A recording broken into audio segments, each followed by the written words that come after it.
In an alternate universe, season 2 ended with Stede calling Ed babe. David Jenkins said season 3 would be about how challenging it is to keep a relationship together. What does that mean for actual season 3 possibilities? And Rhys Darby is up to something. Something, I tell you. These headlines and more ahead on the Gay Pirate News Hour from the Our Flag Means Fanfiction podcast. Woo! Hey. Woo! Today is November 2nd, 2024, and this is the Gay Pirate News Hour from the Our Flag Means Fanfiction podcast. Today on the show, we have someone who I am not jealous of at all, someone who I am very happy for because they get to have incredible experiences with Con O'Neill. And Krill, I'm just so thrilled that you're on the show and that you're living your best life and that clearly you're God's favorite. I really am this week. Oh, Ringa's in the waiting room. There. Let's bring Ringa in. And also on the show this week is Abby. You might know Abby from the Our Flag Means Death or weekly recaps. Abby, where can people find those weekly recaps that you do? A couple of different places. So it's the website for the repository is ofmd-renewal-repo.knowledgeowl.com. I know it's a long one. I'm getting the site free, so I have to keep it branded. Yeah. But otherwise, you can find me on Twitter and Tumblr, and now Blue Sky at just OFMD Recaps. Okay, perfect. And you're also Gentlebeard's Bar and Grill on Tumblr. Yep. And Aspirant Abby on socials. Yep. And also Ringa is here. Ringa is also someone who I'm not jealous of at all. And I've never been jealous of in my entire life. Because Ringa is also Khan's best friend. Oh, yeah, totally. Well, not best friend, but all these people on the show this week are people who get to talk to Con O'Neill and just like have this wonderful time with. And so, Ringo, what have you been? I do have a wonderful time with him. Yes. He's good for a good time. What am I up to? What am I doing? Hi, I made it. Hey! Yay! I didn't think you'd be able to make it, so I'm glad you're here. Yeah, excellent. How's it going, guys? How's everybody in the fandom? Are people watching? Are we on? We are. Let me see the window and see if I love this hair, Carly. Thank you. Isn't it great? It's really pretty. It is. It's a $15 wig that I got on Amazon. Did really good with it. Yeah. Sometimes the Amazon wigs can be very sketchy. Well, you know, it's luck of the draw. But my first question to you all is, what is like the temperature of the fandom this week? Oh, I forgot to introduce myself. I'm Carly Heath. With a great wig. Hi, Carly. I have different hair every time we do this. So I want to hear from you guys. What's the temperature in the fandom lately? What's the vibe in the fandom been like? I don't know, pretty chill, actually. Yeah, I mean, I feel like it really depends on the site you're on. Because like Twitter is just a dumpster fire at all times. Yeah. But then like Blue Sky and Tumblr is pretty chill. So I think it just kind of depends. Yeah, like Blue Sky seems like it's what I heard Twitter was like before I joined the fandom. Not that I'm taking before I got involved and everything was like already kicking off. Like Blue Sky seems like fairly chill. Account decides to like unlock itself, my apps decides to stop breaking. It's really, really nice on there. Nice. Yeah. And AO3, we've passed what, like 35,000 clicks on AO3. Fantastic. Mm-hmm. Good job, guys. And we know it's been a while since we've done our validation from strangers on the internet. So I will say that Bryn wrote in to say, listen to many hours of the podcast during the 2+ months of costume design and creation. They did a really excellent Stede cosplay. Oh, wow. Laughing emoji. Thank you for the inspo and the company. Thank you guys. Aw, Yay. so sweet. Bryn's a delight. I love Bryn. When we want to encourage everyone to feel free to write in and give us reviews and ratings on Tell us we're great. Tell us we're great. We need validation. Yeah, we do. Or else we might not do this anymore. If you don't tell us you love us, we might just quit. We might just walk away, and then you wouldn't want that to happen, would you? That'd be sad. I would be very sad. Yeah. Podcast update, by the way, those who brought you Our Flag Means Fanfiction are bringing you a new podcast every Thursday. Our Flag Means Fanfiction is not going anywhere, but we are adding to your listening pleasure with the Haunted Hollywood Hour, where we cover 100% true paranormal and creepy stories every week set in and around Hollywood. I know Ring is going to be on an upcoming episode. Anyone who wants to talk about any spookiness, come on, be on the podcast. We'll talk about it. The first 5 episodes are available now. Don't miss episode 5. It's my absolute favorite, where we talk about like a actual reincarnation story that deals with past lives and proof of past lives. Oh, wow. And then on Thursday, we are dropping a important episode on the Heidi Plank disappearance, which has been kind of consuming Los Angeles for the past 3 years. And if you are outside of Los Angeles, I have no idea if you know what the Heidi Plank disappearance is, but it's this crazy story of this woman who is a mom who went missing, and her dog was discovered on the 28th floor of a random luxury high rise in downtown Los Angeles. And what happened? Her dog's on this building. She's gone. What happened? So interesting. Yeah, I don't know about that. We talk about, so this is the great thing. We talk about our flag means death, and we talk about actual death. Hopefully not death, but weirdness. Actual death. Real quick, I opened Instagram to post about this, and Rita has posted a video of her and Taika getting ready in their Halloween costumes. Oh, they did a really great cosplay. So that is breaking news right this minute. Oh my goodness. There's new Taika content. Yeah, they did a really great cosplay of Mask of Zorro, where Rita is the Catherine Zeta-Jones character and Taika is the Anthony Banderas Zorro. Oh my gosh. And they look Antonio. Did I call him Anthony? I called him Anthony. That's only what his besties get to call him. Anthony Bandero.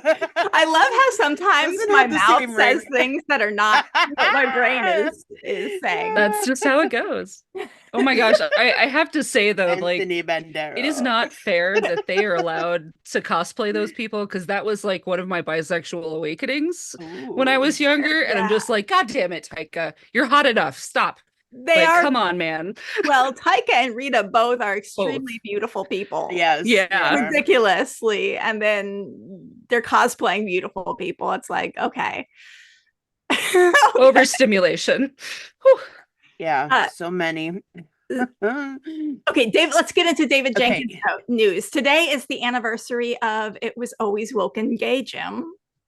Shall we do a little recap of where It Was Always Woken Gay, Jim, came from? Go for it. Okay. I don't remember what the Who wants to tell that story? 1 year ago today, some guy said something about how the show. It's really important that we Okay, then you have to tell it. I don't know. His name was Jim Alaska. Jim Alaska. I forget that. His name was Jim Alaska, and he replied on some post about Our Flag Means Death, saying something like, "Oh, the show was pretty good, but then it went downhill when it started to become woke and gay." And the fandom was like, when was it not woke and gay? Which is like what they always do with things that have always been this way. you know, like Star Trek. Like they're like, when did it get woke? I'm like, that's the whole friggin' point, man. People love to do that, especially like around election time when people will comment on something and they'll be like, when did this get political? And they'll be like, oh, here's all of my years and years and years worth of politics. Like, come on. Especially that a couple of times in Green Day as well. So that's like what I've seen. Oh yeah. Yeah. But like the gay pirate show. and so David Jenkins wrote in reply to Jim Alaska, it was always woke and gay, Jim. And that is just probably the best tweet ever tweeted on the history of Twitter. I don't know about that. It's just some bangers personally. So it's succinct. It's like a nice little. It's really good. I will give it that. It's really good. I know a lot of people have that as their like Twitter like titles. Yeah, it was always woke and gay. Yeah, and Chloe, our co-host on this podcast, sometimes her Twitter handle is woke and gay. Yep. Oh, that's her. Yeah. Okay. Yeah. All right. I know. Sorry. I know, right? That's the thing. There's so many people across all the different like platforms with slightly different names, and so once in a while I'll just be like, oh my gosh, I know exactly who you are now. Yeah, you have to tell me your exact like whatever Twitter says about you when you pop up to let me know who you are, because people will be like, oh, you know, Bethany, and I'm like, who's Bethany? I don't know these people's real names. I know them as Woke and Gay Jim Bob, you know, like whatever. And I when Woke and Gay happened, I said I really want a Woke and Gay pendant, and someone made one for me, and it was great. I love it. I treasure it forever. David Jenkins also on October 24th tweeted, season 1 is about Stede's midlife crisis and season 2 is about Ed's. Season 3 would be about how challenging it is to keep a relationship together. Even when you love each other, you don't necessarily grow at the same time. The important point is that he said would be, not would have been. Yes. Where's your bowl of clown noses? Oh, right here. Right here. He said would be. I love it. My child stole my clown nose, so I don't know where it is. I've got like a chapstick that's red.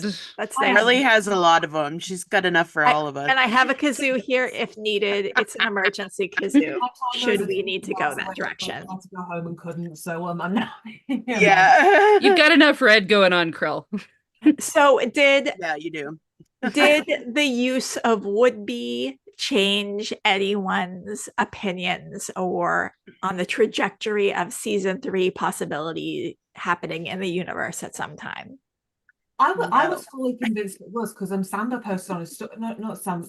It was either Sander or Matt or someone posted something on their story that made it sound like it was going to happen, and they deleted the story. But I can't remember who, because I was doing something else at the time. I missed that bit of news. But like, it was the day before he announced that the cancellation would happen. I can't remember who it was. I think it was either Sander or Matt or possibly Vico, but I can't remember who the fuck it was. So there were a couple. There was the one that was sorry. Yeah. There was like there was the thing with David with the he posted in front of the giant our flag means death thing. Yeah. And then like Vico said something, and then somebody posted that picture of like a mini script for like 2 seconds, and then it was gone, and we cannot find it. Like I looked for it for like a month. It is like gone from the internet. Wow, I missed that news. That happened. That was like a sort of flashbang in January, and then it was deleted like after David made the announcement. Yeah, that was the day that he would go and talk to the execs or something. Yeah, that's all just like proof that this was like on the track going, and then it got like knocked over. But we had a great train robbery, and Max were the robbers.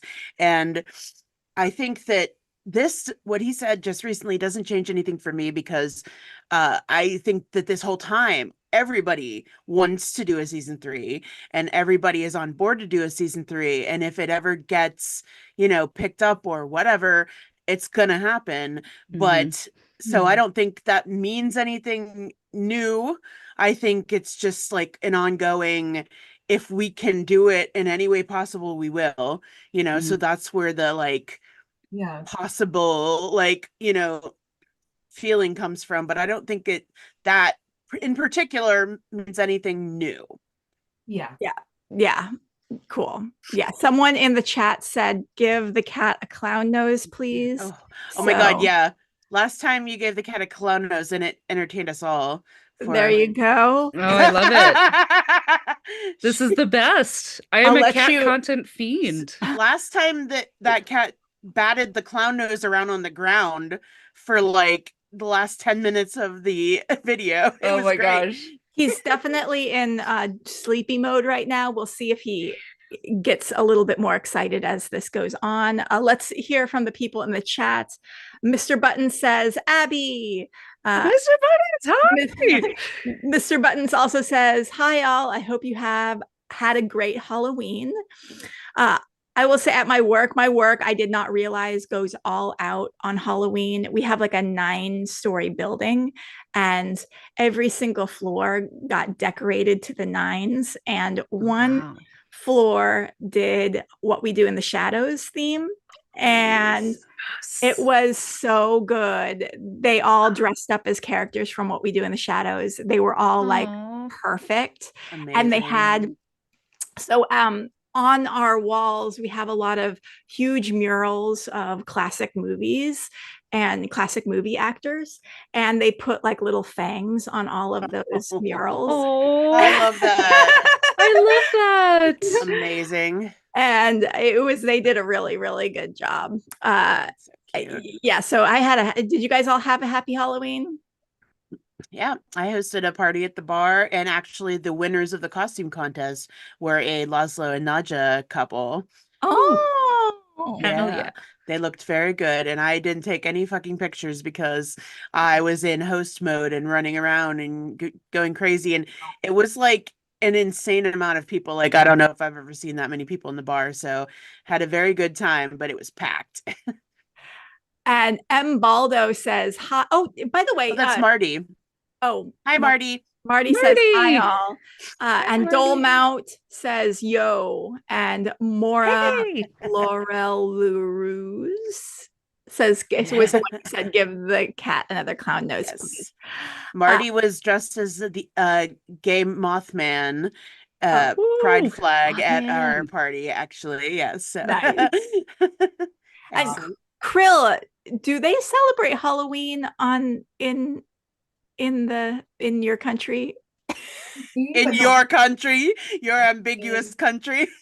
We basically in my ambiguous country that you absolutely cannot tell which one it is from how I'm speaking. We basically celebrate it by getting incredibly drunk at the weekend, but we don't do it proper. I actually didn't do anything. I slept through the whole day because I've just moved house and it took out of me illness wise, so I was in bed. Like we do it sometimes, but you have to have like organized parties, and then it's drink wine, wear a costume. That's it's the same way the Brits celebrate every holiday, to be completely I'm excited to hear if any of our listeners are from another country. Do you celebrate Halloween? If so, how do you celebrate it? I'm very curious. Other David Jenkins news. There was a long Twitter thread of David replying to and posting about other writers and who came up with the different jokes on the show. That was interesting. Yeah. I like that behind the scenes stuff. And anyone remember some interesting moments from that Twitter conversation? Go for it. Sorry. No, you go ahead. No, I was just going to say I wasn't really watching it play out in live time, so I just kind of came upon it at the end, but I love hearing about all of those. And of course, Taika come up with the papes. Come on. It's totally a Taika thing. Absolutely. Yeah. I love that David Jenkins came up with the cake toppers, because that is such a visual, iconic, amazing. I'm gonna be like, if I ever teach like another class on storytelling, that's gonna be like the thing I talk about in class. I'm like, here, let's talk about storytelling. Let's talk about visual character going through a thing. How do you show a character going through something, but also kind of in like a funny way, but also in a deep way? And the cake toppers. When the cake topper thing dropped, so my mum is she's a massive like Ed and Steve fan. She's right. My mum's writing fic. She's got the merch. People give me stuff. My mum at conventions at this point. Yeah, so she was asking, okay, what? So she'd finished. It was after the trailer dropped, I think, and she was like, okay, I need to watch something queer. So I was like, okay, watch Red, White, Royal, Blue. And she's like, it was fine, but there's nobody painting cake toppers to look like themselves and their ex. So what kind of queer media is that? I was like, your mom sounds amazing. Your mom sounds so cool. Yeah. You're like, you know what I think it is? I think it's like English moms because not English, she's Welsh. Don't call her English, please. Oh shoot. Oh shit. My bad. Oh no. Oh no. Oh shit. Krill's mom is coming for you. Because Hattie, with her dragon. Hattie, who is Baby Kraken Podfix, her mom also is super into Our Flag Means Death and is a super like the OG Nathan Fode fan. Oh yeah. Oh, right? Yes, Anyway. That's funny. But I think maybe it's just American boomers just are not the same as my mom can't even figure out how to watch it. She has like some weird like generic knockoff cable thing where you can sort of watch on demand but not really, so she can see whatever Max is playing like at the moment but not anything on demand. And I can't even bring a USB stick and like plug it into our TV. It won't let me change the input. Oh, wow. I'm like, what kind of nonsense have you gotten yourself involved in here? So she can't figure it out. So I gave up on her. But she's got like the massive bootleg Roku or something from. It's the weirdest thing. I've never seen anything like it. And then like about 2 years ago, she was like, there's this TV show. It's called What We Do in the Shadows. And I'm like, Mom, I've been trying to get you to watch that movie since it came out. Like, she's special. She's in the woods. She doesn't know things. It's the American education system. Let's blame it on it is, or lack of one. Yes. So a quick rundown of who came up with what jokes. Ed calling the rabbit a wolf was Eliza Cossio. And David said when she was writing the episode, I remember pitching her that Blackbeard should spill his guts to a rabbit, and she yes-anded it to the extreme and had him really monologue to the little guy.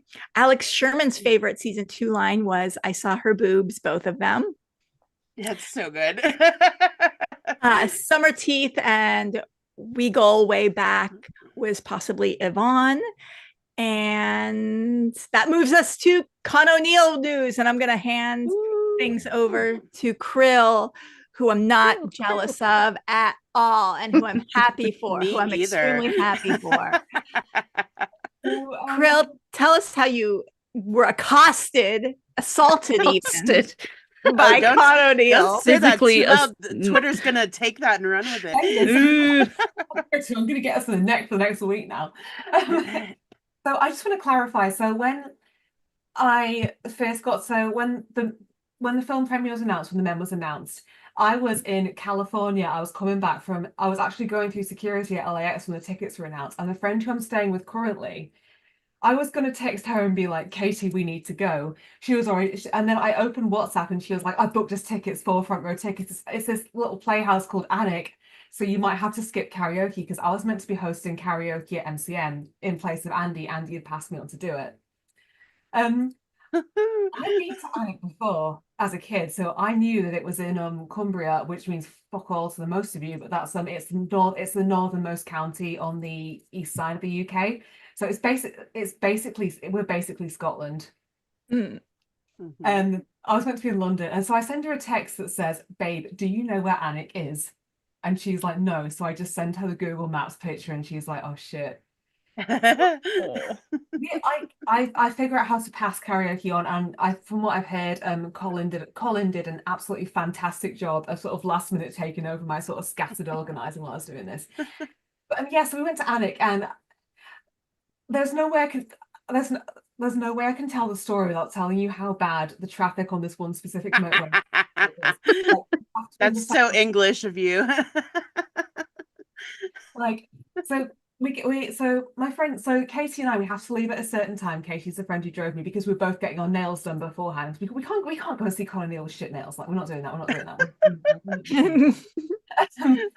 They're gonna keep it like, just black. So from when we get out of Sheffield, it's like the traffic is fuck awful, literally from the moment we leave. What's meant to be a 3-hour drive becomes like 4.5. Oh, jeez. Which I know isn't long in American terms, but when you're a Brit and you've got a little car and you're on a tight schedule, it's a long time. Like, we try and stave off some of the traffic by going to Greg's, and my mate's come over from Germany, so we've got him in the back of the car, hungry as fuck because I took him out the night before. And so we planned on getting to Alnwick by about 5:30. We got there. Katie and I got into our hotel room at 6:20. Oh. So I mean, the event didn't start till 7:30, so you we were still good. You were planning for early, so we wanted to get there for 7 because there were a few other people in the UK that I'd wanted to speak to, like a few, like Twitter mutuals, and youth mother events. So we planned on getting there early, and also like we somehow managed to pull it off. And I want to give a shout out to Nigel, the taxi driver, because he was Nigel, the taxi Nigel! driver. Yes! Nigel, hero of the fandom, Nigel, the taxi driver. So we get there at 7. Katie and I get our glasses of wine. We have a little sit down with our friends. It's lovely. And then Oh, it's a film screening that has wine available. Yes. Yeah, is this UK normal? baby. It's just a random theatre in the UK. So they've all got bars. Every theatre in the UK has a bar. Oh, amazing. So we went to get a glass of wine. We're sort of sitting down talking to our mates. We're about to go in about 10 minutes before this is, and then Katie hears his voice, and there is this pillar that's as wide as that curtain behind me, like all the way, if you can imagine that. Katie hears his voice, and we're all thinking, shit, he's working. We're not going to bother him because like that seems rude, right? Yeah. So before this happens, and then I don't know why he does this, but he comes around the thing and he's like, Krill, I'm so glad you're here, and pulls me into the hug. And it's a really, really long hug. And I'm just sort of like, I think I thank him. I'm not really sure what's going on because I was not expecting this to happen. And then as he pulls back, I'm just like, the traffic on the A1 was really bad. I mean, and then we chat to him for a little bit, and like he's like, I'm really sorry I have to go in, and we're like, you do you. We have to go in. So I mean, the film is the whole film festival was absolutely fantastic. There was a lot of like really like they had the first section was all the young filmmakers, like people in their teens, and they were all absolutely, the films were absolutely fantastic. There were a couple, the one that Con promoted on his story earlier, I think it was called 3 out of 4, but I can't remember because I saw it, and that was I was fully absolutely sobbing. It was a beautiful art. So everything that was at the Alnwick Film Festival, I just want to say I'd fully recommend watching because these people are absolute fucking geniuses, and it was really, really, really touching to get to see them premiered. His film.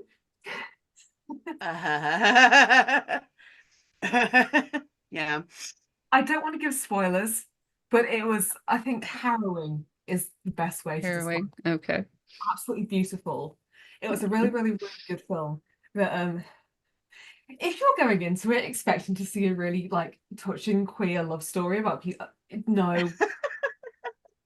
Of course not. That's not what that is. I just want to throw that's not what that is.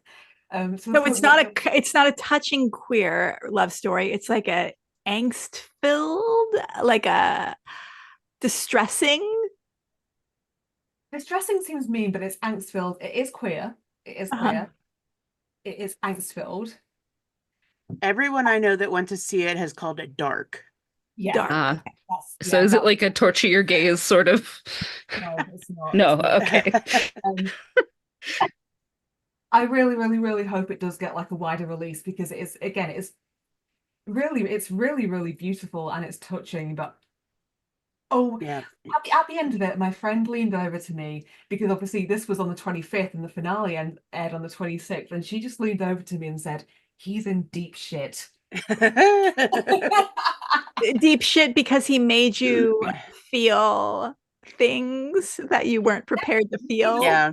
Like a year after the bad thing happened on the show. Yeah. He made us feel things again, and we were not prepared for that. And then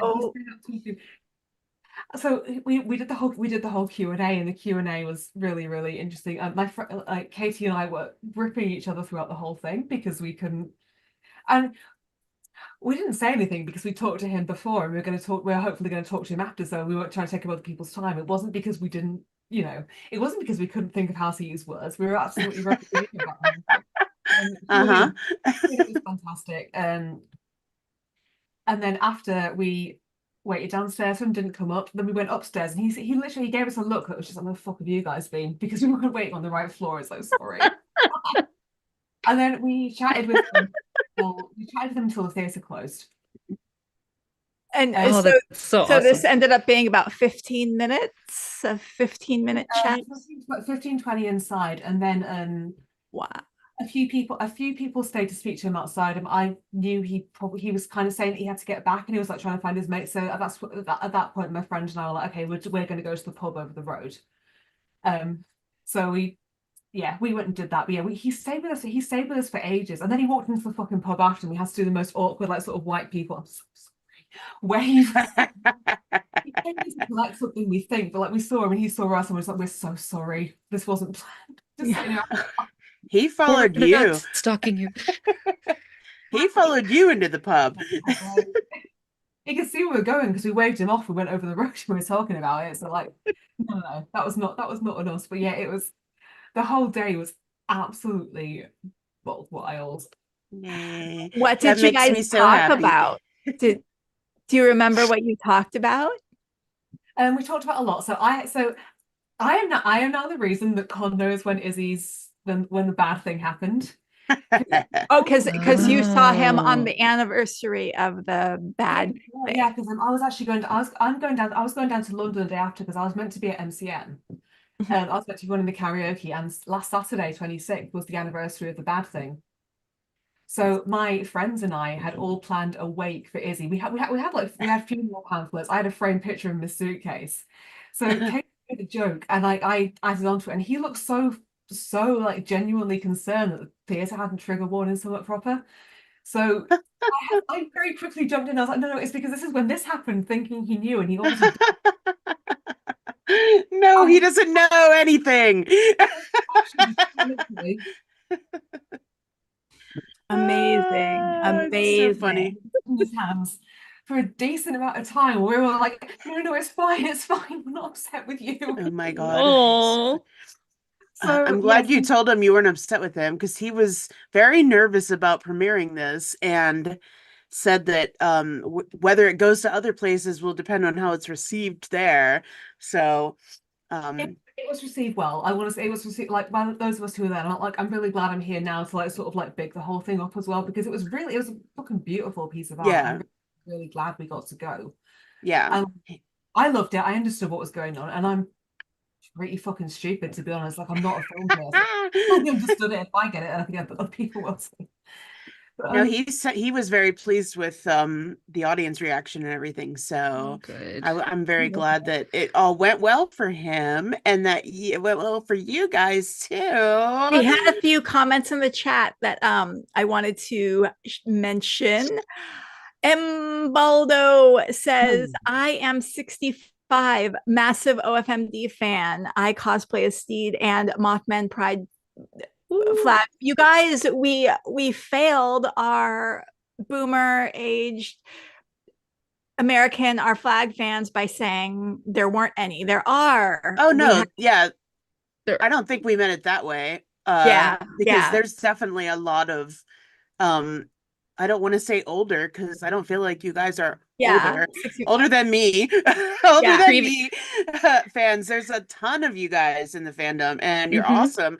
And I've Yeah. seen so many people who are boomers or whatever go, being out in the cons at cosplay and whatever, like very, very active part of the fandom because the show is about like not young people finding themselves later in life. So it appeals to everybody.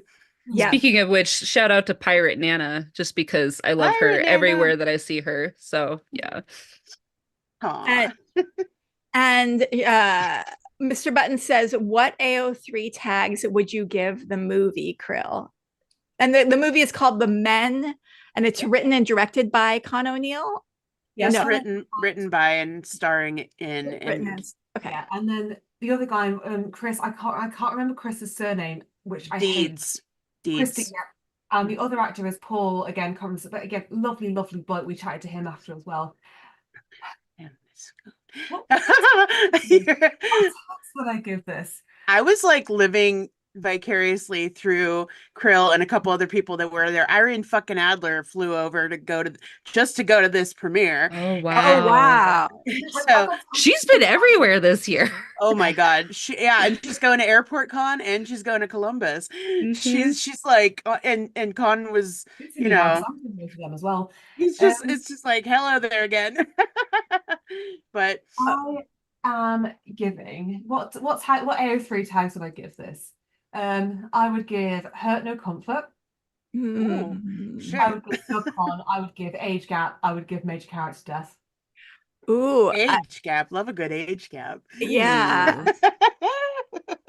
So, when is this going to be on YouTube? So everything I say, just censor every single thing that I say, and then we're. So that was going to be my question. Is like, so I know that we've been like occasionally a lot of people are trying to push things for various folks. Like when Uproar came out, Rhys Darby faction was like, we're gonna get this fucking movie, getting up there. And I know we've been trying to push for like advanced chemistry for Samba. Like, is there anything we can do for the men? It's a short film, so it's hard for a short film to get any distribution. So I think what we can hope for is that Con and this Chris fellow decide to put it up on YouTube. Chris is big on. Yeah, the comments I've got is like it's everyone who's been there sort of promote. So it's everyone who's been there like promoting it, which my friends and I have been doing as much as we can. I mean, given that I then had to fuck off down to London to go to this wake, but it's promoted because one of the other ones, again, the one that I mentioned earlier, is now up on YouTube, and Con was promoting it earlier. Oh, good. I think promoting stuff that the Playhouse does and promoting what he does, like as best we can. I mean, now I'm feeling like more. Now I'm feeling less like run down. I'm going to try and do a lot more for it and stuff. So like, I think it's promote the hell out of it, and then hopefully it'll get a release elsewhere because it is really, really good. And you guys can see it. I think that it might take it to some other film festivals, possibly. I know that I don't know, he's like wary of these like big releases for stuff he's written. Like he has written and acted in and directed, I believe the other one, a short film in 2024 that has never seen the light of day. Like he mentioned that to us actually after the thing. So yeah. I haven't even heard of it. You can watch it like in some like British film museum only, where you're not allowed to take video cameras in, and you're like, it's And I was like, porn? Like, no, no. And I went to the thing with has seen it because he went to go and see it and do all that when he were. I remember that. Yeah. And I was like, Con, where can I watch this? And he was like, oh, I have a DVD somewhere. And I'm like, oh. So I've been pushing for that one, but this one's going to be a little easier. So, yeah. Which shall we move on to? Con is in the Penguin. He is. He's adorable. And the Penguin is, I have to say, like one of the better shows that have come out recently. It's really good. Yeah, and he was in episode 5, and he will be in another episode, at least another one, but it's very small like clips. Yeah. You know. Yeah. I mean, we hate to support Max, but the show is really good. So, so I do recommend watching it. And shall we move on to Rhys Darby news? Yep. That man, Rhys Darby, is booked and busy. Yeah, And he is. he is preparing for his famous era. And if God, he's just like raking in the roles.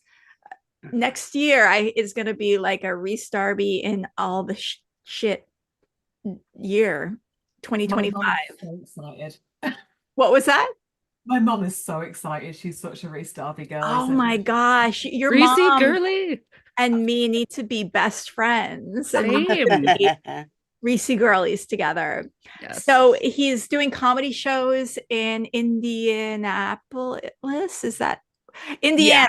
I saw IN and I was like, it's both Indiana and Indianapolis, which is apparently the same place, and also Missouri at Helium Comedy Club sometime soon. November 7th and November 8th. Okay. And the 7th in I'm sorry, the 8th in St. Louis, I think, is sold out. Wow. Or Indianapolis is sold out. I can't remember. One of the two.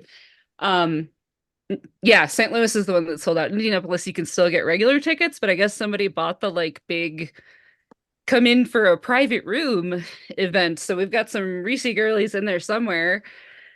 Wow, Midwest Rhys girlies. I want to hear from you. Write in, tell us your experiences. Tell us if you want to be on the podcast to talk about Rhys Darby in the Midwest. And that's exciting. And his buddy, his New Zealand comedy buddy, Steve Wrigley, was like, he's going to give away a cup that Rhys held, a cup that Rhys looked at, and a cup that Rhys looked at for like a few seconds. Yeah. Which you have to give him this. He knows his audience, and he's capitalizing on that. Yes. Good for him. So that Christmas. Oh, and then in before we get into that Christmas, Rhys is doing another show in LA in December. Yep. And so I'm really excited about that one because I will be going again, and maybe we'll end up eating at the same restaurant together again, me and Rhys. And we're going to be totally cool if we do see him out and about in the wild. We're not going to be crazy at all. I was just waiting for Ringa to jump in and say like, laugh about us not being. I'm so sorry. I had to blow my nose. I'm having allergies. What did you say? I was just saying that when we go see Rhys's show in December in LA, and if we eat at the same restaurant again, we are going to be very normal and not do. And I was waiting for you to pop in and say, no, you won't. No, you won't. Well, there you go. You got it. We're going to be very normal. He's going to reward us when we're normal, he's going to reward us for our good behavior by giving us a little thumbs up and a little smile. It'll be nice. That would be so nice. Manifesting. You see, like, I love Rhys so much. I literally don't think I could be in the same room with him because the few celebrities I have been in the same room with, I have like verbally vomited all over them because like I just get so excited. And like I'd be like, oh, I can't do it. I can't do it. Rosie, on the other hand, Rosie, I want to have talks with you about cats. He is like big into the cats right now. Listen, Rhys would talk to you about cats too. Yes. He'd be happy to talk to you about cats. Oh my gosh. Here's the thing. Yeah, on the 2 times I got to like talk at Rhys, I definitely verbally bombed him, and blood. It was just like that, and he's used to it. But he's also like, he's not like a Con O'Neill who's going to be like, oh no. But here's the thing, like if you do it somewhere at like a show and not like at a convention, it's way different because he gets massively overstimulated at conventions. Oh yeah, I can imagine. Yeah. I get massively stimulated. Right, but like you can tell he like the energy drains out of him. Krill, what did you say?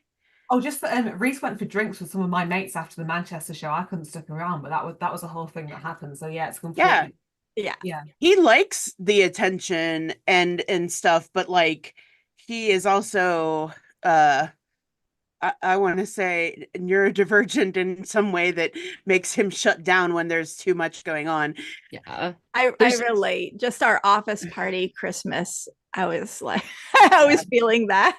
Mm-hmm. Yeah. You can see at the end of a like 2-day show, even convention, like he'll just be dragging and like totally zero battery. But when he's like out in his element doing his performance, he's very energized and wants to chat and stuff. So depends on where you catch him, but So, but London got another taste of Rhys with That Christmas premiere. Yes. And you instantly knew that it happened because Twitter was just all these photos of Rhys in his blue plaid pattern suit with like a gray shirt underneath. And it was giving. It was very Rhys. It was dapper. It was giving dapper. It was giving dashing. It was giving celebrity. When is Rhys going to be the next A-lister? Why is he not the Robin Williams of his generation? When is Hollywood going to understand that this man needs to be the next big thing? You have the answer, didn't you say? It was like when his I know. Mercury enters his like Lake Placid. When he's 61. There you go. Yeah. From the age of 61 to 83, that is going to be his. 63 to 81. I got the numbers backwards. From 63 to 81, that is going to be his most famous era. Abby, you're new here. I love teasing Carly about her astrology girliness. I love it. I love it. Well, I was like, Lake Placid, like Lake Pontchartrain, or what was the one he just went to in Scotland? Oh, Loch Ness. Loch Ness. Loch Ness, yeah. When his Mercury retrogrades into Loch Ness. Yeah. When his Loch Ness monster enters the 6th house. I love it. So that Christmas happened. I'm trying to keep this on topic. We're 46 it's not happening, girl. It's and I'm just trying to chug ahead with all the news. I know. I just want to apologize. I am not a good person to have on topic. Like I think this is great. We should change the name of this to the Gay Pirate Hour-ish. The Gay Pirate News Hour-ish. Gay Pirate News, however the fuck long it takes. There you go. Then it'll keep the same acronym. He's shooting the Z Suite, a new comedy show in Toronto, and it looks like a half-hour comedy. It looks like he's only maybe in the first couple episodes. He plays it sounds like a ad executive type person, and it's about like an ad agency that gets taken over by they kick all the boomers out and they have the Gen Z people run the firm. Is that it? That's the premise of the show. And is he the boomer that they kick out? It sounds like he's described as like an executive who is always right and who always knows what he's talking about. I should have written something down on here about it. I'm giving my understanding of it based on something I read like 2 weeks ago. All good. No, that's great. It sounds like it's one of the characters from Short Puppies. Oh yeah. Oh yeah. We can count on Rhys. Whatever. If it's a ad executive something, he's going to take it to 13 out of 10. It's going to be great. It's going to be great. He'll be the only ad guy I ever like is going to be Rhys Darby.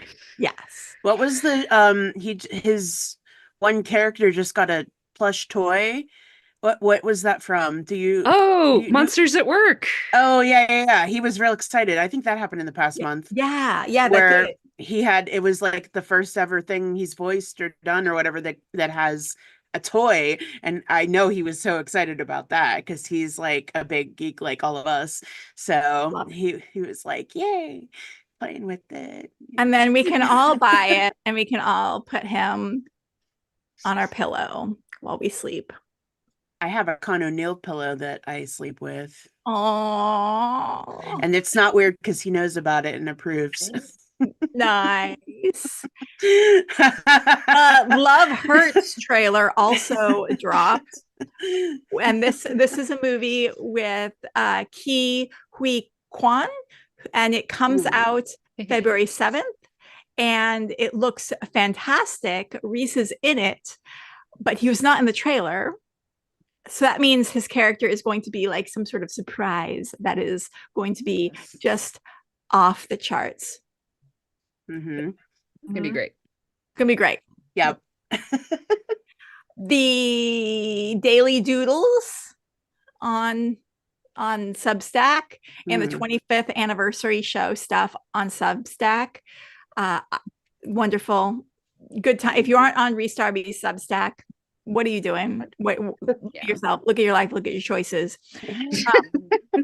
I have several Substack paid subscription giveaway account. Like I can give away a month of Rhys Darby Substack subscriptions. So I'm gonna do a giveaway at some point on the Instagram, the Our Flag Means Fanfiction Instagram. So watch our Instagram, watch the comments that we put on things, because I'll do something like, if you reply to this post, I will give you a Substack subscription or something. I don't know. Cool. Yeah. Excellent. We love free things. Rose, the Cryptid Factor 100th episode dropped with buttons finally being named in the title. Yay! I was so excited. Fun one. Yeah. That was the London show that Hattie went to, and Hattie gave us a full report on the Cryptid Factor live shows FOMO episode that we did here on the Our Flag Means Fanfiction podcast. So if you want to know what it was like to be there in the audience, to give the boys a high five on the elevator afterwards. Escalator. Thank you. Elevator's a little harder for that. You have to be in the elevator. It's like, you get on top of the elevator and like pop open that thing, like, hey. Now that would freak Rhys out. Yeah. If you open the top of the elevator and pop down into it. And Rhys is doing a voice he's doing like a character on Star Trek, right? Yeah, he's gonna be in person. Yeah, in live action. Oh, for his reason, whole body. Voice. His whole body. Not his whole body. No, well, his whole body is gonna be on. How do you know that? Strange New Worlds. He could be a floating head. You don't know. He could. Although they said he's a reoccurring character. Isn't there floating heads in Star Trek? And he's a character that, but they know what we want. They'll know. I'm just saying, you don't know for sure. You're right. I don't know for sure, but I can dream. Like some kind of I don't know what was Doug Jones in Discovery. Like he could be some kind of monster critter where you don't actually see his real flesh, or like Dominic Burgess. Yeah, no, that's great. I'm fine with that, because they have a lot of those in Star Trek. I am not obviously a Star Trek person, but I like it enough. But I'm not like, oh my god, Star Trek. So from people who like know Star Trek, it was said that he was going to be a character that Star Trek fans would recognize. Yes. What theories on what this is? What this maybe he will be Data's cat. Okay.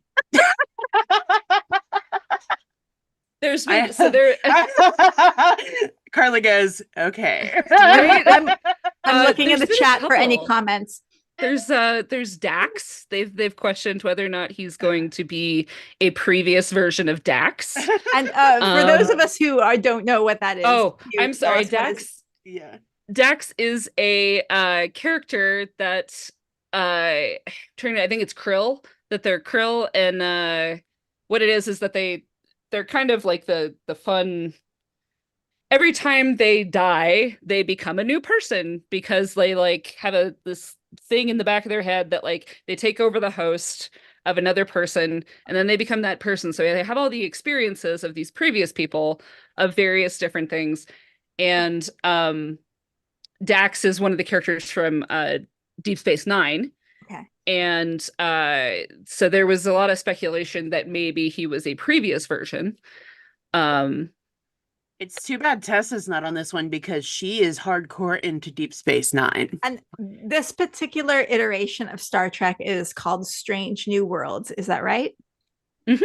And what do we know about this show? For those who watched it. So Strange New Worlds is it's set in like pre-Kirk time. I mean, technically Kirk is in it, but it's supposed to be everything like leading up to that. It's supposed to be before the original series. Okay. And so we get a lot of the precursors. Okay. To that. See, I was mixing it up with Lower Decks and thinking it was a cartoon. Oh my God, Lower Decks. Okay. So this is how much I know. Is so good. Who's playing Kirk in this if it's a prequel? I do not know the actor's name, but he's young. He better be. Yeah. It's what is his name? I'm totally spacing on the captain's name.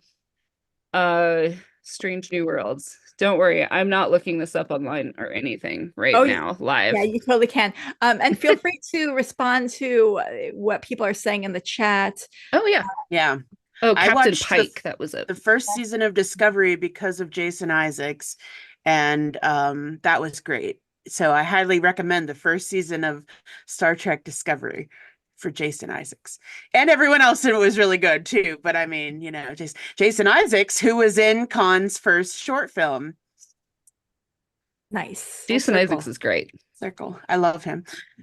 And Rosie is seriously trying to get those kittens adopted that the Darby family is fostering. And here's the thing, like those kittens are living the life in a huge celebrity home in Studio City.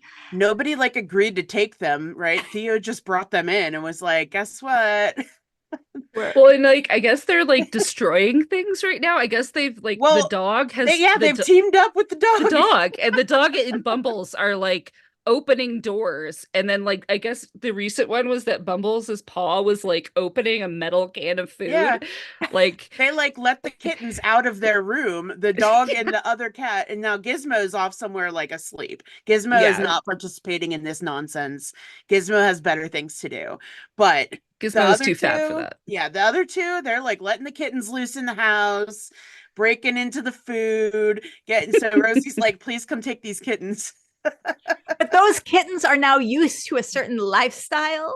Well, if I were to adopt them, they would get in a 1-bedroom tiny apartment and they would be like, what the fuck is this? I came from a giant Studio City house and into this tiny Glendale apartment.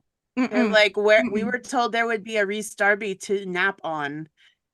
Where is our Rhys Darby to nap on? They would be like, we demand a refund for our experience. So anyone who has a home comparable to Rhys Darby's should adopt those kittens. If I could get my ass out to California, I would adopt those kittens. So rich see if they'll meet you halfway. Go and adopt some kittens. Yes, please do. Help the Darby family. Taika News, Moana 2. Woo! Oh, who wants to talk about that? Because I know nothing about it. Oh, I don't. Yeah, I don't really know much about the second one, except for that it has a version that's all in Maori, and that is what he was very excited about. David Fane does a voice in both versions, I think, right? He does a voice in the English version too, and I know Taika was originally set to direct the first Moana and had to pull out, but he gave Hey Hey its name. And that is my Moana trivia for you. I love it. And I love Jermaine's in it in the first And Jermaine's Moana. in it as the giant crab. The giant shiny. Shiny. Yes. and Moana 2 just broke 2024's record for most one-day ticket pre-sales for an animated feature. And Rachel House is also in it. Nice. Oh, love it. Yeah, that's great. I loved the first Moana. It was very good. So I'm sure the second one will be amazing. Oh, yeah. Do not go to karaoke with me. I will sing Moana. Excellent. Yes. And Taika has a new show that is Interior Chinatown, which what streaming service is that on? Anyone know? Hulu, I believe. Okay. Should be good. Looks kind of like a thriller comedy. It's Chloe Bennett is amazing. I love her. If anybody is a Marvel fan, she was Skye or Daisy in Agents of S.H.I.E.L.D. and she's great. And I can't wait to watch this. It looks so fun. And we talked about their Zoro Halloween cosplay. Yes. With someone put a gif of him doing the blade and wrote Mr. Wavy Blade on it. Oh, I love that. So that brings us to Samba news, and Samba. The never before seen BTS of Stede saying "babe" to babe, which would have been the last line of season 2. Stede, how do we feel about that? It was beautiful. It was wonderful, and it broke Tumblr. Tumblr like lost it, like they were gone. That babe was trending, just the word babe. It was fantastic. Wow. Tumblr's so pure. It was fucking insane. I loved it so much because it was like people were just like responding to each other with one word: babe, babe, babe, babe, babe, babe. Babe. My favorite is like on Twitter, it will like give me a recommended like news stories that it creates, and it'll be like trending in our flag means death, babe, like I get yeah, it's just so funny. It's like, and I'm like, thank you, that tells me nothing. Do you think the show would have been better if it had ended that way?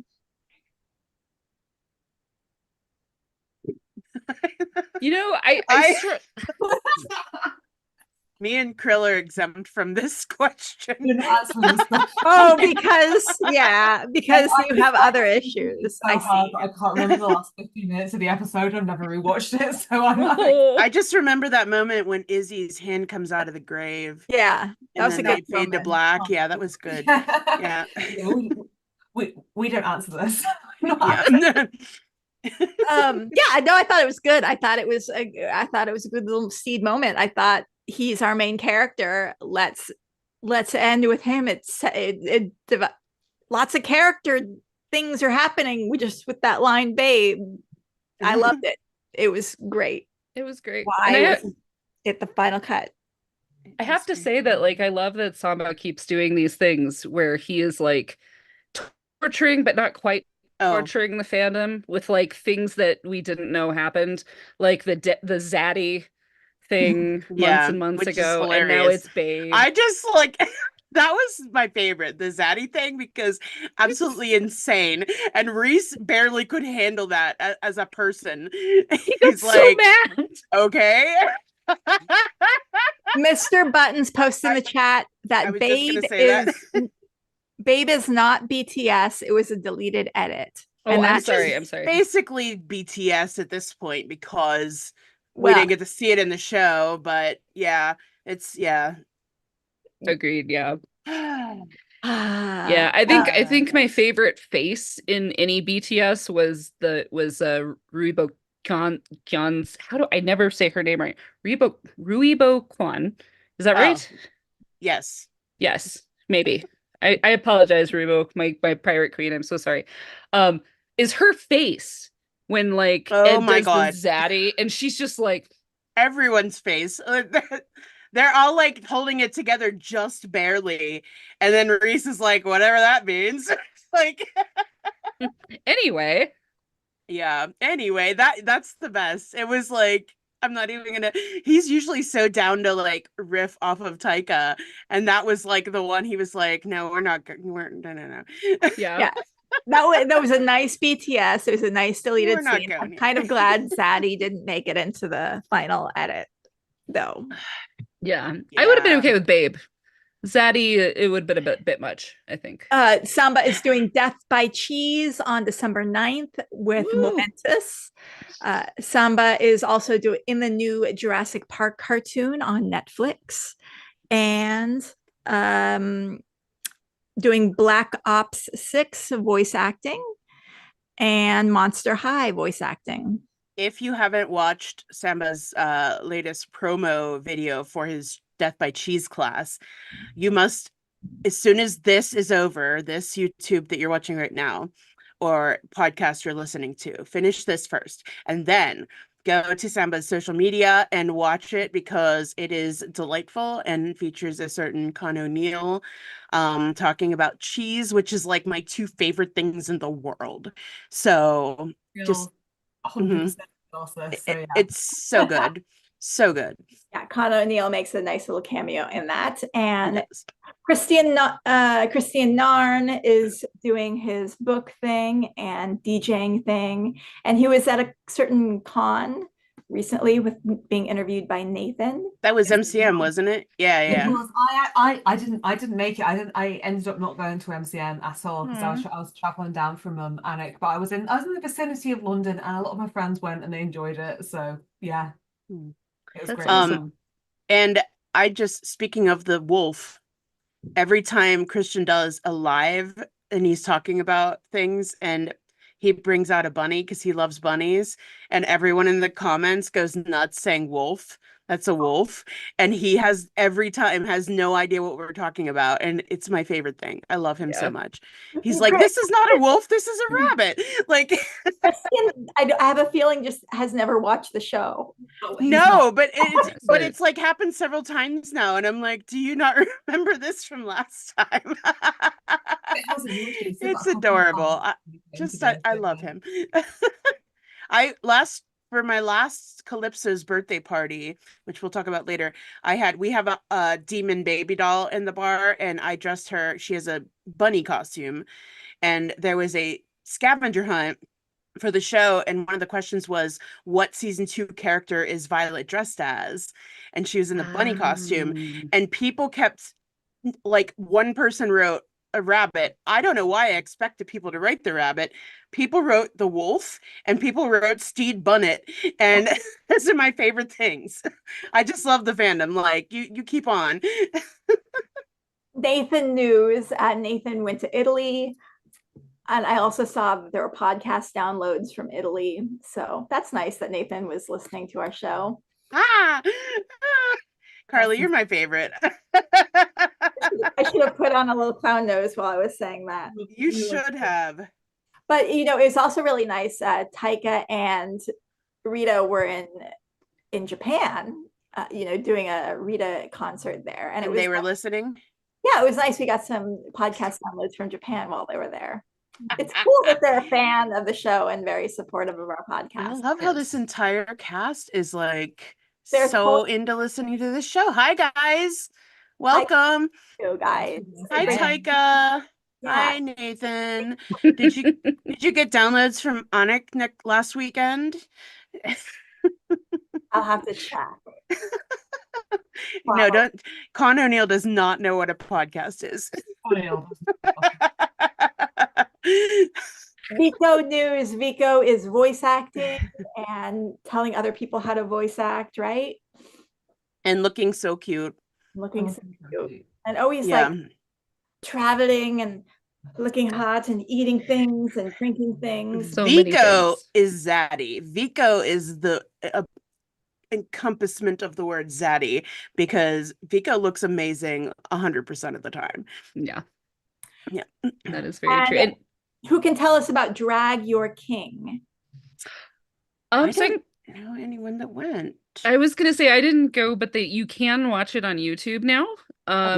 Momentous did get it up there, and I started putting together a synopsis for it, and I really think it's worth watching. So I'm not gonna go too much into it. But like one of the things that Vico really gets into is they talk about how I guess when they started doing being a drag king, they didn't know drag king was a thing. They had heard drag queen, not drag king, and that it just was so empowering, just so empowering to let you feel creative and like really be whatever means something to you. And like they were talking about their Puerto Rican heritage and stuff that got to get pulled into it.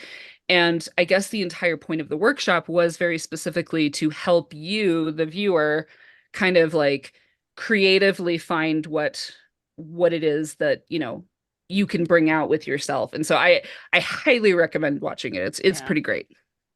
I definitely want to watch it. I was like on a weekend trip away during that, so I didn't get to see it live, but I am very into all that stuff. So here we go. And Rory Kinnear is on October 31st, which has passed because today is the 2nd. Sorry. Rory joined the Netflix season 3 of The Diplomat. Has anyone watched The Diplomat? What is that show about? It's about a diplomat, I'm assuming. Just judging by the title, it's about a diplomat who murders. That sounds about right. I mean, probably. I mean, what? It got a third season. I haven't even heard of season 1 and 2 of The Diplomat, honestly. And it got a third season. Good for it. I mean, well, I'm sure other things that should have third seasons. He's been in everything lately. Yeah. Rory Kinnear, he's been in all sorts of TV shows. He's one of them in everything a lot. Yeah. It says, amid an international crisis, a career diplomat juggles her new high-profile job as ambassador to the United Kingdom and her turbulent marriage to a political star. Who murders? Who murders? It's their time. He murders people, and she has to cover it up because she's a diplomat, and she doesn't want to lose her job as a diplomat because her husband's a murderer. Only murders in the embassy. Carrie Russell plays the diplomat. So, and then there's a podcaster who is cover the murders and finds out the diplomat is involved somehow. Oh, Michael McKean is in this. Nice. I'm gonna have to watch Diplomat. I'm gonna have to watch it because I love Michael McKean. And Annapella is in Tina. Yeah, which we talked about very briefly last month because there was a premiere for it that David Fane was at. But yeah, is it like available now to watch?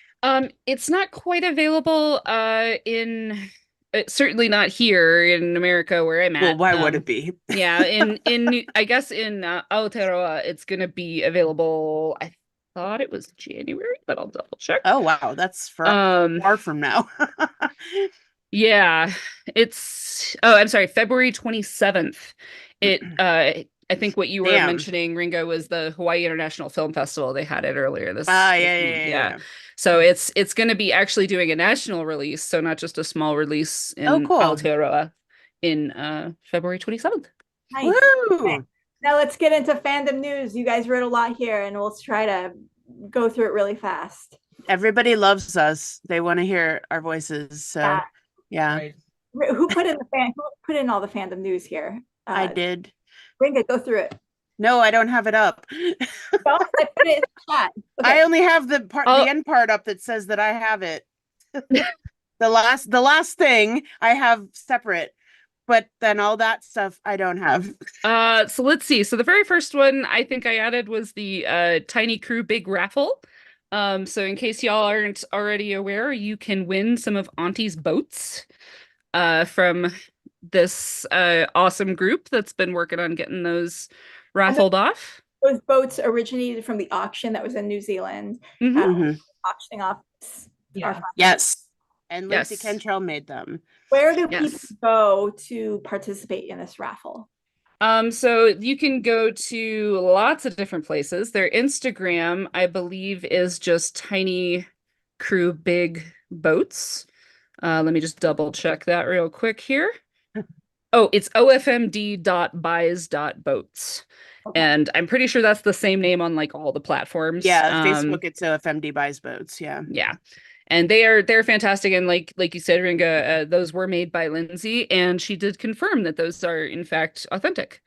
Yes. So if you want one, all you have to do is donate to one of the charities that they are doing, and they're doing them for a bunch of the actors. Like they have the mermaid, what is it? Mermaids UK. Mermaids UK for Con. Which is Foster Kittens for Rhys. Mermaids UK is a trans it's a charity. Oh my god. In the UK. And so 2 of my tattoos are my garlic that you can see and my Oh, that's awesome. They were drawn by Damien Gerard, who plays Ed's dad in season 1. Yeah. Oh, I love him. Yes. Busy. And like I said, as a sort of bit, I was like, Damien, if you win, I'll get one of your drawings tattooed. The chat was dead split between which one I should get, so I got both of them. And he donated money to mermaids in favor of them. So like, oh, that's so sweet. Oh, yeah. yay! Oh, yeah, and that's that's the charity Con's yes, yeah, class benefited too. Yeah, and yeah, and then when we all did the Izzy zine a little while ago, that was what the charity that it benefited to. So yeah, it was, yeah. All right, continue.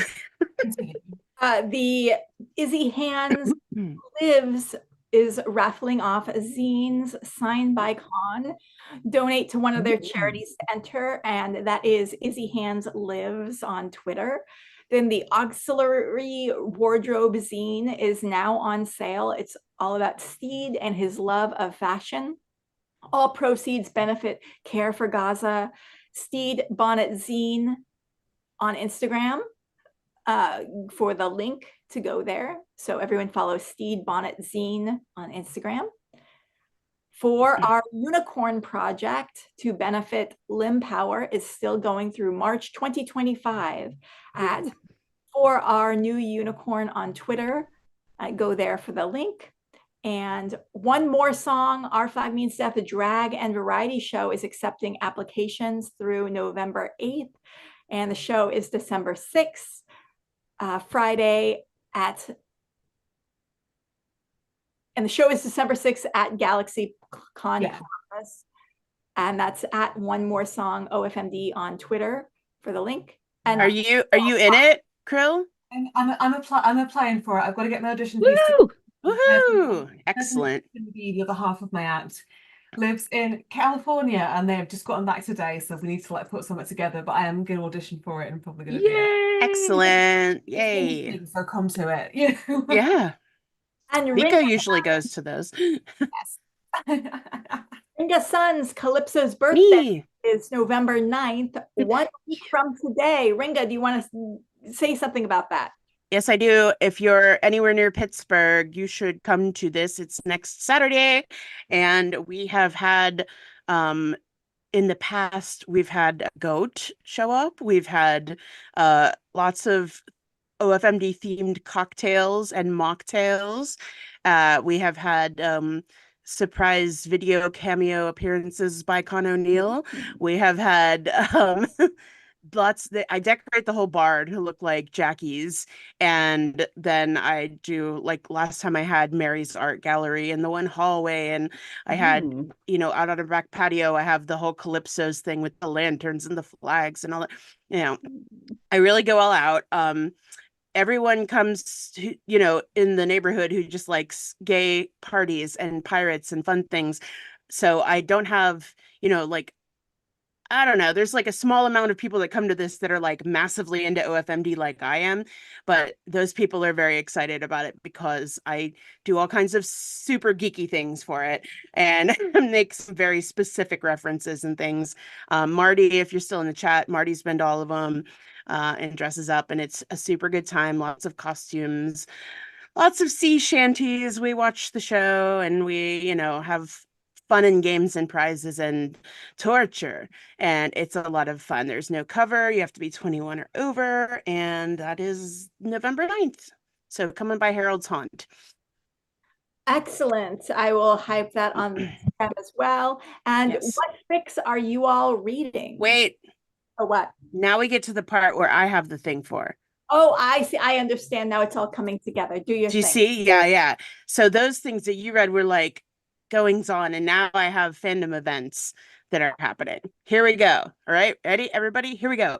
Okay, so right now, OFMD Gotcha for Gaza still has prompts open for writers and artists.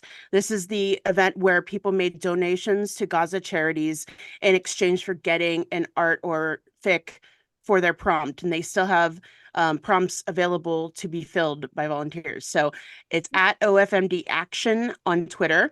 Message them and they will show you a list of what's still left, and you can claim one. So this weekend through tomorrow is Stede Wump Week. All about beating the hell out of Stede and then kissing it better.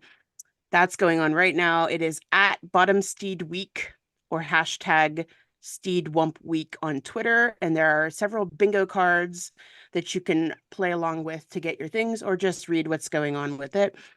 Now through November 15th is Our Zine Means Italia, an OFMD zine about the revenge sailing to Italy. Now, I at first wasn't sure if this was just like for Italian fans, but it seems like it is just content about what happens when the crew goes to Italy. So it's not just for Italian people, it's for everybody who likes Italy. And that is at OFMD Italia for the link to sign up. All of November, we are in right now Fluffvember, a month of fluffy fan works at OFMD Fluffvember for the prompt list. November 7th through the 13th, which is sometime next week. It's the 7th, Wednesday maybe, is Gentle Scribed Week. Oh, yes. So that is a week for all things involving the ships of Stede and Lucius, Ed and Lucius, or Stede, Ed and Lucius. It's at Gentle Scribed, which is Gentle Scribe with a D at the end, on Twitter for the prompt list. November 10th through the 16th is Garlic Soup Autumn Bingo. And this one is, instead of creating new content, they're doing something that will celebrate existing content. And if you don't know, Garlic Soup is like Olu and Jim and Archie and Zhang. So they are at Garlic Soup Week on Twitter. There's bingo cards and they'll put more information up soon. November 24th through 30th is Our Flag Means Lesbian Week. It is a week to create fan arts featuring OFMD characters as lesbians. And it's at OFMD Lesbians on Twitter for their prompt list. Now, coming up next month, we have from December 14th through 15th is Get Izzy Pregnant Weekend. That is fandom has so many events, you guys. It does. As you could guess, that is all things involving breeding Izzy and or knocking him up. It is at Preg Izzy Events on Twitter. All things involved, all of it. If you are at all familiar with the canon, there's a lot. There's a lot involved with getting Izzy pregnant and breeding him. And then shortly following that, December 29th through the 4th of January is Jack Off Week, which is all about Jack doing what Jack does. So it's going to be like filthy. I can't even, like, we've had some crazy fandom events with sick stuff. This is going to like blow it all out of the water. Get it? And that is at Jask Off Week, JASCK Off Week on Twitter. They don't have prompts up yet. They say they're coming soon. Get it? And then lastly, in January, it is the annual and I can never know how to say this. January. Right. Well done. It's January with the the letters AU in it. like alternative universe. So it's a month of AU prompts. And that is OFMD Jan U AURY on Twitter for their prompt list, which is already up. So if you want to plan your AU prompts way ahead of time, there you got it. That's 10 fandom events that are going on now and soon. And I told you last month I would make a graphic to put these up on the Our Flag Means Fanfiction Instagram, which I did not do. But if somebody pokes me to remember, I will do it tonight so that we can like maybe pin it somewhere in the thing and we can change it out every month. And yeah, do that thing. I would love to add it to the repo too, if possible. Oh, I've been working. absolutely. I have a couple on there for like Orange Soup Week, but I don't have a lot of the other ones, so I'd love to add that. Yes, I am just like, I don't know, somehow really good at finding all these weird ass events on Twitter and like I don't know where they come, like the jack off week. I'm like, okay. You got the hookup up on all the cool shit. I'm that one. I don't know if I'm excited for or dreading because it's going to be insane. The Jack girlies are going to be nuts. Yes. So very good. Very good. All right. Let's talk about what fan fiction we're reading. Yes. Anyone read anything new that you want to shout out? I mean, I would love to. So, I don't know how true this is. But there's a AU, but they're sexy vampires by Tyler Danger. And there is speculation that Tyler Danger is actually Taika, or Jermaine. There's been a lot of speculate. We did over in the Rhys Darby fact. Mr. Buttons can attest for this.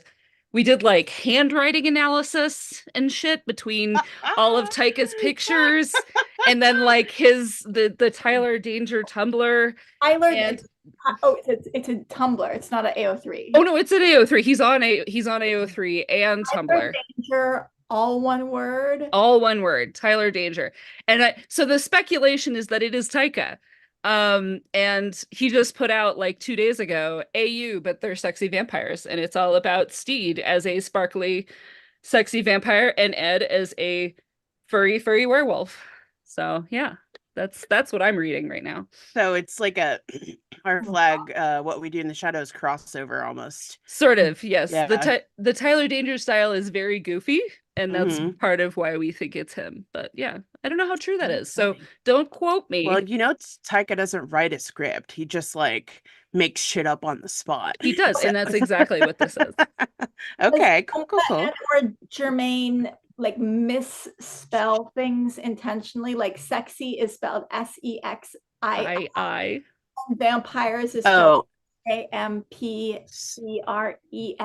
So this is like a OFMD What We Do in the Shadows crossover in the style of My Immortal. Yes, exactly. My Immortal. This is fantastic. Love that. It's great. All right. Yes, continue and download. And you should. The previous stuff's really great too. There's some amazing things in this entire AO3. Okay. I just finished reading a series called A Second Chance at First Mate by Stede, who is an amazing author, and I've recommended a ton of their stuff here before. This is a 7-work 38K series, so it's not that long really, and it's broken into many parts. And it takes place immediately after episode 7 of season 2, when Ed leaves and Izzy's like, let's get you back to the ship, to Stede. But in this, it's a whole different ending where they actually do go back to the ship and whoops, have sex. And oh no. Well, it starts out with Izzy's like, Stede needs to like blow some steam off, so here, punch me, let's fight, let's get, like beat the shit out of me, that'll make you feel better. And of course that can't happen without sex. Not in fanfic land. No. So they continue having their little secret affair, and what happens then? Feelings develop, and that's awful. So It's very good. I really like everything Stede Bonnet writes. This one is very nice. I love a good stizzy fic where they're slowly developing feelings for each other and they both hate it. Angst. I love that. I'm going to have to check out that one. Stede Bonnet writes a lot of stizzy, but also a lot of Yeah, Izzy we need to do a Lucius. stizzy episode. We need to do a stizzy episode. We've Yeah, done we a do steady this hand. stizzy episode, of course. Well, we have to do second part of our Ed Izzy. Yeah, Yeah, we need to that schedule. gonna Yeah, happen. but it's I'll finish my bloody Sizzy fit and I can join the Sizzy episode. But yeah. Tessa will absolutely need to be on the Stizzy episode because she's like Stizzy's biggest champion. And I'm totally cool if you, Ringa, Oh, I Krill, will. I'm Tessa, gonna. all on do a I stizzy call it. I claim Stizzy. to it, send it in to me. If I finish the fic, I'll claim it. If I haven't finished the fic, then I won't. But All right. What are you reading, Krill? Are you I'm not reading anything currently because I've been trying to finish my own fic. So I've got so I'm writing a Stizzy fic. I've got an Edizzy fic that I've got a collab that I've just announced with Sausage Cloud on Twitter, who is my favorite artist. Yes. Sausage Cloud is the one responsible for Paypors, right? Yes, yeah. If you have seen Izzy Canyon talking about Paypors or candles with O's at the end of them, Paypors, candles, they're these adorable little drawings of Izzy. Somebody in the crew asked him what he likes, what are things Izzy likes, and he makes this list, and it's like Ed, fancy Paypors, candles, because he can't spell right. And so like all the little cartoons have him with these candles, like candles, and with an OL, and it's the cutest thing. So people in the canyon just be like candles. It's a whole thing, but like the artist like in charge of she's my favorite artist in the whole fandom. So I DM'd her on a whim and I was like, come work with me. And she was like, yes, I would love to. So we've got this whole thing That's gonna be so good. But I am about to start on the recommendation of the person. I'm about to start reading Heart-Shaped Glasses by I think it's Florence After Dark. I just know them as Italian Florence. Just met them when I were over in Italy last time. So I'm about to start reading that. And I'm so excited because Katie keeps hyping that one up. So yeah, that's my And of course, you have your own Stizzy AU mega series that you're working on still, right? Yes, with yes, yeah. It's a I always want to call it Strictly Ballroom, but that's not it, right? It's what's it called? It's Strictly Come Dancing. It's dancing. So you guys have it as Dancing Through the Stars. It's an AU based on that with Stede. It's this busy thing based on them.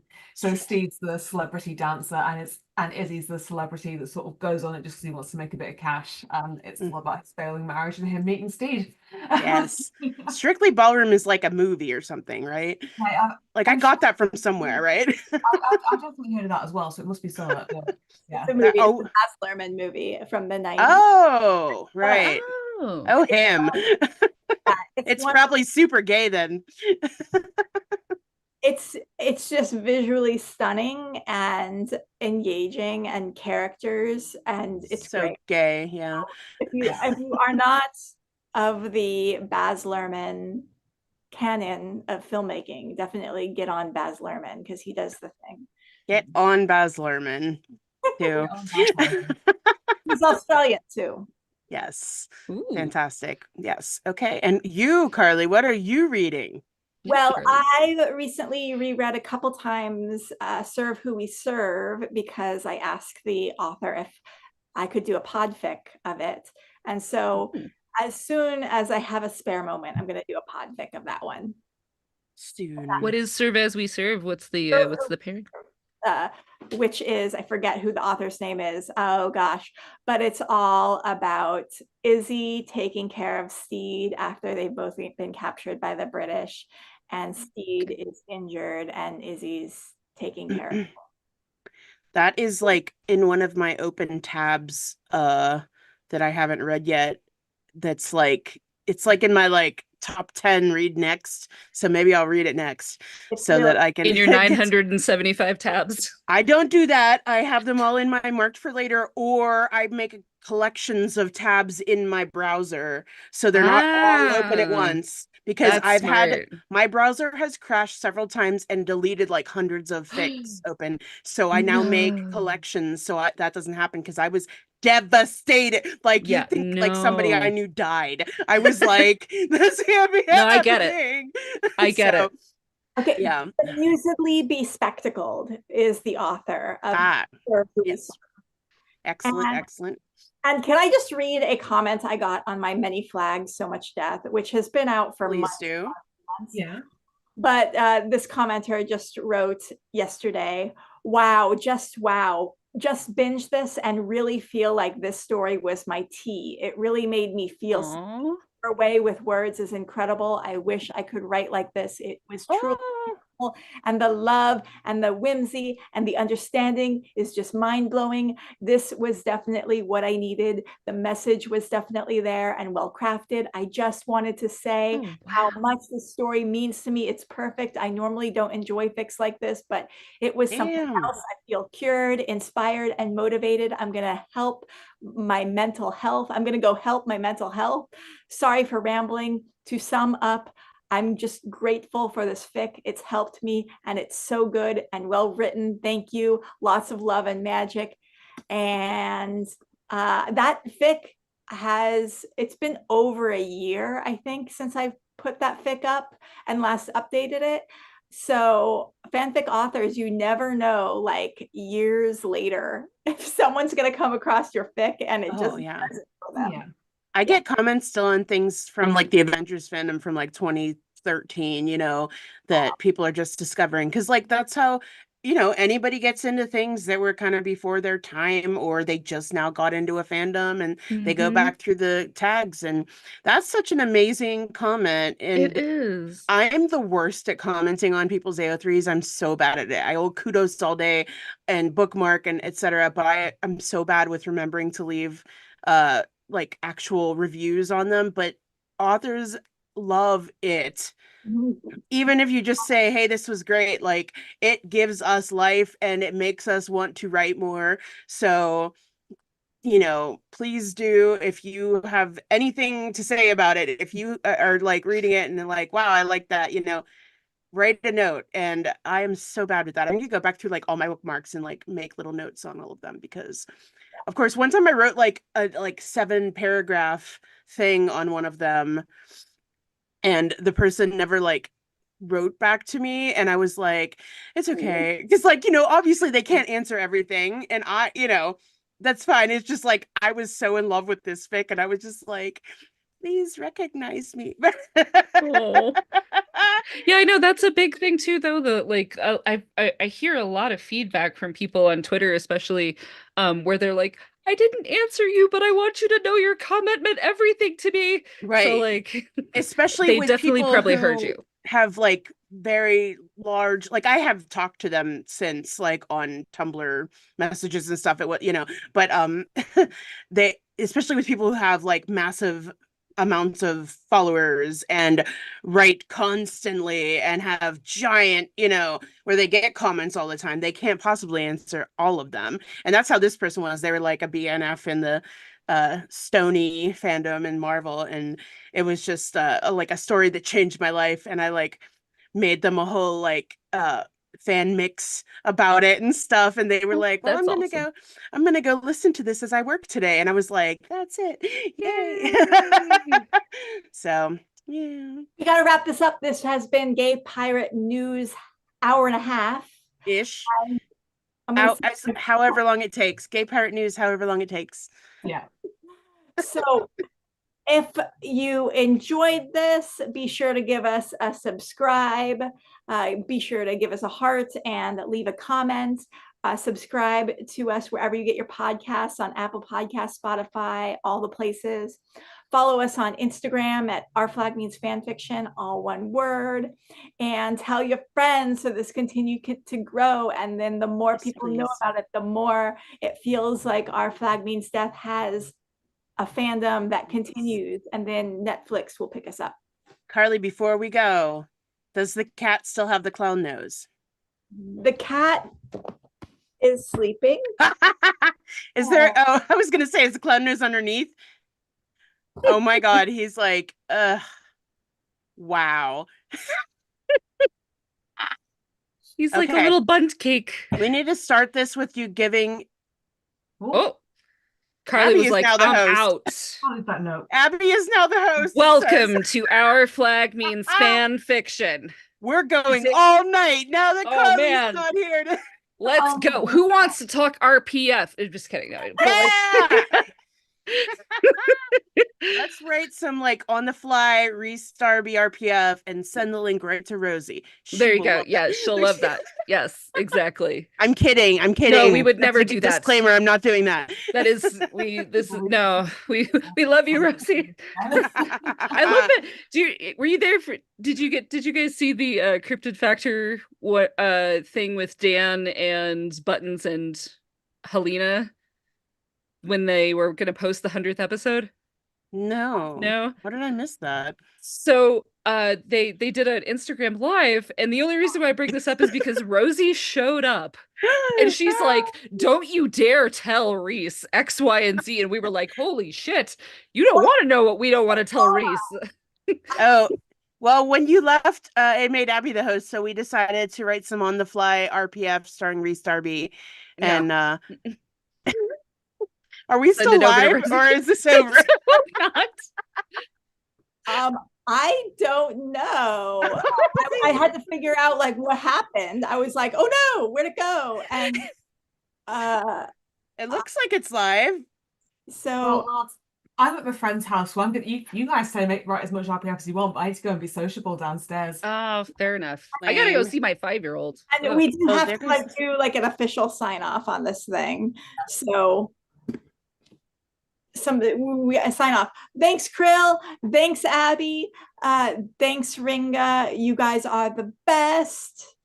Thank you, Carly. Oh, it was at least live to the point where Carly left, because I'm looking at the end of it now and it's like us individually popping up talking about stuff. Awesome. So hilarious. I love it. Love an unexpected twist at the end. So thank you so much, Krill. I will let you go to hanging out with your friends.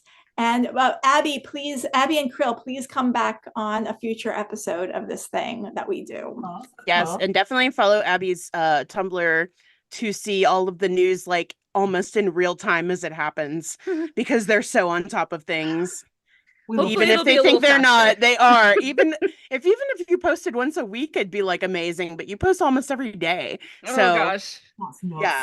Yeah. Thank you for reading it. Little old me on the chat said, if you want to spend another hour talking about con, I'm fine with that. Hey-o! You know we do. No, we do. I can't. A bunch of folks in the chat also are saying that we were still live, we were still going. Oh, excellent. Hey. I love that. So that's good to know that I can just like fail at my computer and it keeps on running. You can just be made Abby the new host and it was like continue. So but apparently it took away, it seems like now that you're back, it went back to like showing all four of us, but while you were gone, it showed whoever was talking at the moment. I love technology. This is cool. I don't understand it at all. But hey, I'll talk about Con O'Neill all day. I will too, but you have to come to my Twitter, Krill_Collins, come and yap about con with me. Find me. I'm Ringa-san on every fucking thing, and if you comment on something or message me and say, hey, let's talk about con, I will. Right, catch you guys later. And give us ideas, you guys, for other things that we should talk about in future episodes. So feel free to post in the comments ideas, or I have two more conventions where I'm saying Con O'Neill coming up within the next month, so I'm just throwing that out there. Bye, lads. Yay.